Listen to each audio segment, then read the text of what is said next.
دو مجهوله لمره درجه نامساواتونه. دغه نامساوات دو مجهول نامساوات لاست راکر شوی دی وای منفی اکس کوچنی تر دو به. دغه نامساوات حل لاست را ورو.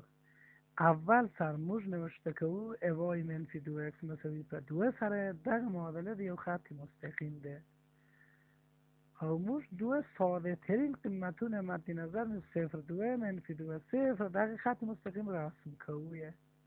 اوس یو بسیط نقطه خورا بسیط نقطه پیدا که او په دې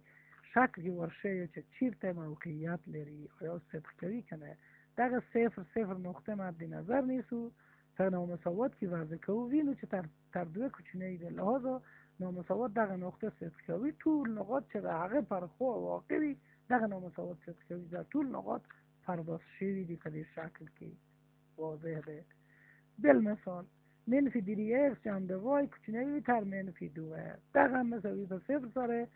در دوه نقطه سره خط رسمه او بیام هغه پل مبدع چه ساده ترین نقطه ده به معادله که وضع که او به نامساوات که وضع که او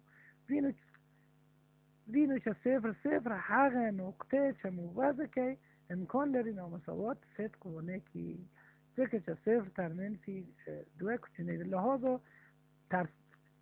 صفر تر منفی دوه کوچنی لاس راغی چې دا امکان نه لري لحاظا ټول نقاط چې د هغه پر خوا وي دغه معادله صدق نه کوي او بل خوای حل د معادله ده چې بیا هم هغه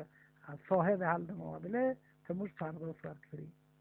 همزمان دلته دوه معادله ده یو معادله تر صفر کوچنی دی اکس منفی څلور بل معادله تر دوه لوی ده اکس جمع د وای لوی ده تر دوه. اوس موږ اول معادله گراف رسمه او حلی پیدا که او دغه سیادات ده چې د خط موازی د محور وای سره د څلور کین خواته واقع ده. د دوم معادله حل پیدا که او دوم معادله اکس جمع د وای مساوی به دوه دغه خط مستقیم ده دغه حل د ساحه بلی خواته لاس خواته ده شی خواته ده او اوس هر ساحه موږ مد نظر نیسو چې هم اول معادله هم دوم معادله صدق کوي هغه ساحه ده چې د مثلث ترمنځ ښودل شوي دي په دې شکل کې هغه مثلث چې محیط یې ژړ رنګ